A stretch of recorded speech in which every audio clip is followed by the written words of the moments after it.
Hello friends, welcome to today's Samayal. இன்னைக்கு நம்ம today's சமையல்ல குழந்தைகளுக்கு பிடிச்ச மாதிரி ரொம்ப சுலபமா ரொம்ப குறைவான நேரத்திலே கோதுமையை பயன்படுத்தி ஒரு ஈவினிங் ஸ்நாக்ஸ் எப்படி செய்து கொடுக்கலாம்னு தான் பார்க்க போறோம். இது வந்து நல்ல மொறுமொறுனும் அதே சமயத்துல சாப்பிடும்போது உள்ள ரொம்ப சாஃப்ட்டாவும் ஃபீல் பண்ணுவீங்க. அந்த அளவுக்கு ரொம்ப சுவையா இருக்கும். இதை இப்ப எப்படி செய்யறதுன்னு பார்க்க ஆரம்பிச்சிடலாம். முதல்ல ஒரு மிக்ஸி ஜார்ல 1/2 கப் போல சர்க்கரை சேர்த்துக்கலாம். உங்களுக்கு வேணும்னா நீங்க நாட்டு சர்க்கரை கூட சேர்த்துக்கலாம். இப்போ இதை நம்ம நல்லா பவுடர் பண்ணிடலாம். இப்போ நல்லா பவுடர் பண்ணியாச்சு. இதை வேற ஒரு பாத்திரத்தில் மாற்றிக்கலாம். இப்போ இதில் 2 டீஸ்பூன் போல் பட்டர் அதாவது வெண்ணெய் சேர்க்குறேன். வேணும்னா நீங்கள் 2 டீஸ்பூன் போல் நெய் வேணால் சேர்த்துக்கலாம். இப்போ இதை ஒரு தடவை நல்லா கலந்து விட்டுடலாம். இப்போ இதில் 1 கப் போல் கோதுமை மாவு சேர்க்குறேன். அதுக்கு அடுத்ததான் ஒரு 1/4 டீஸ்பூனுக்கு குறைவாகவே உப்பு சேர்த்துக்குங்க. சேர்த்துட்டு ஒரு தடவை கலந்து விட்டுடுங்க. இப்போ இதில் கொஞ்சம் கொஞ்சமாக தண்ணி தெளித்து விடுங்க. அதாவது நிறைய தண்ணி தெளிக்காதீங்க, கொஞ்சம் கொஞ்சமாக தண்ணி தெளித்து விட்டு பிசைஞ்சிருங்க.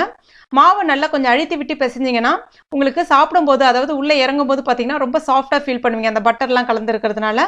இப்போ மாவு உங்களுக்கு சப்பாத்தி மாவோட இன்னும் ரொம்ப சாஃப்டாக இருக்கணும். அந்த அளவுக்கு இந்த மாதிரி இருக்கிற மாதிரி பிசைஞ்சிக்கிங்க.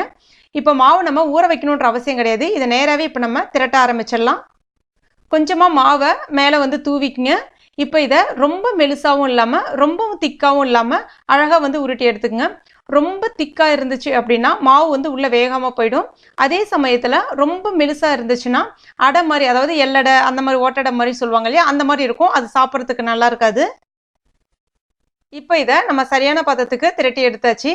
இதை இப்போ கத்தியை பயன்படுத்தி சின்ன சின்ன பிஸ்கெட் மாதிரி நம்ம இதை வந்து கட் பண்ணிக்கலாம். ரொம்ப சின்ன சின்னதாகவும் போட்டுறாதீங்க, ரொம்பவும் பெருசாக போட்டோன்னா நல்லா இருக்காது. உங்களுக்கு தெரியும் இல்லையா, கடைகளில் விற்கிறாங்க இல்லையா, அந்த சைஸ்க்கு பார்த்து கரெக்டாக வந்து கட் பண்ணி எடுத்துக்கங்க. இந்த மாதிரி ஃபுல்லாக நம்ம கட் பண்ண பிறகு இதை வந்து நீங்கள் தனித்தனியாக பிரித்து விடணுன்ற அவசியம்லாம் இல்லை. எண்ணெய் சட்டியை அடுப்பில் வச்சுட்டு அதுக்கப்புறமா தேவைக்கேற்ப எடுத்து ஒன்று ஒன்றா எடுத்து போட்டால் சரியாக இருக்கும் உங்களுக்கு. இப்போ இது எல்லாமே நான் வந்து கட் பண்ணி எடுத்துட்டேன்.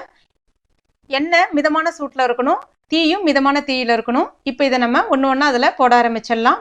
ஒரு 10-15 போல் போட்டு பொரிக்க ஆரம்பிச்சிடலாம். இது வந்து பார்த்திங்கன்னா எண்ணெய் ரொம்ப சூடாக இருந்துச்சுன்னா பட்டுன்னு வந்து கருகி போயிடும், நல்லா இருக்காது. அது மாதிரி நிறைய எண்ணெய் ஊற்றி பொரிக்கணுன்ற அவசியம் கிடையாது. குறைவான எண்ணெயிலே வந்து இதை நம்ம பொரிச்சு எடுத்துடலாம். இப்போ பாருங்கள், இதனுடைய நிறம் வந்து நல்லா மாறி வரும்.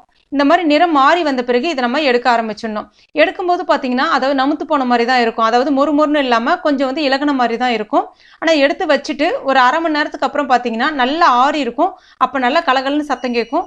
ரொம்ப அருமையாக இருக்கும், ரொம்ப சுவையாக இருக்கும். இதை நீங்கள் ஒரு ஏர்டைட் கண்டெய்னரில் வச்சுட்டு குழந்தைங்களுக்கு நீங்கள் ஈவினிங் ஸ்நாக்ஸாக கொடுக்கலாம். ரொம்ப சுவையாக இருக்கும்.